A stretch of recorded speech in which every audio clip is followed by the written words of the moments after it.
interventas. Tú también. A ver, por favor, los cuchillos... No, por eso bien. Primero la servilleta y el cuchillo encima. No, al mismo lado. Hombre, pollo. ¿Dónde quieres que ponga el cuchillo? Mira, de verdad, su madre nunca le dijo cómo tenía que poner la mesa. Pero una mujer decía todos los días. Hoy, como no hay cuchara, me doy el cuchillo a la derecha, encima de la servilleta.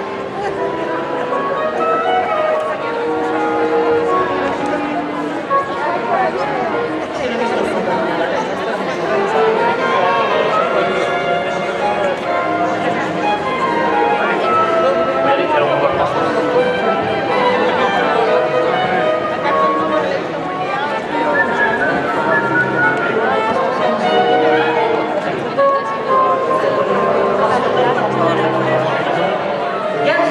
Ya estamos con la crisis. Es que no te sabe hablar de otra cosa. La crisis y la Fórmula 1. Mira, oye, por favor, haz el favor de no hablar de la crisis, ¿eh?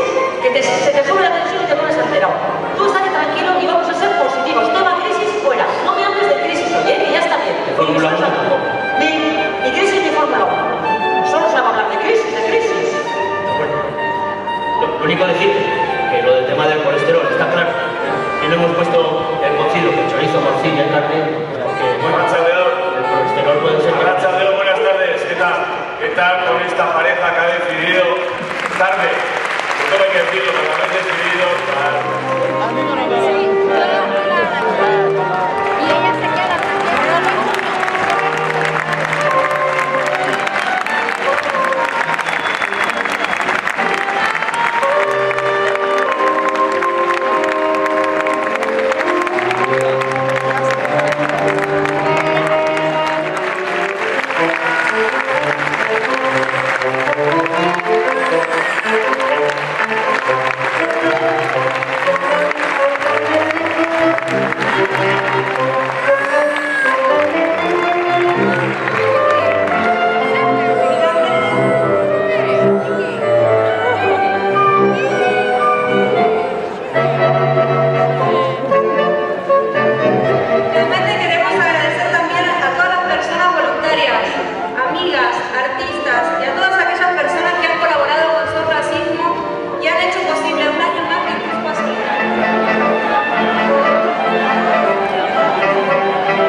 Gracias.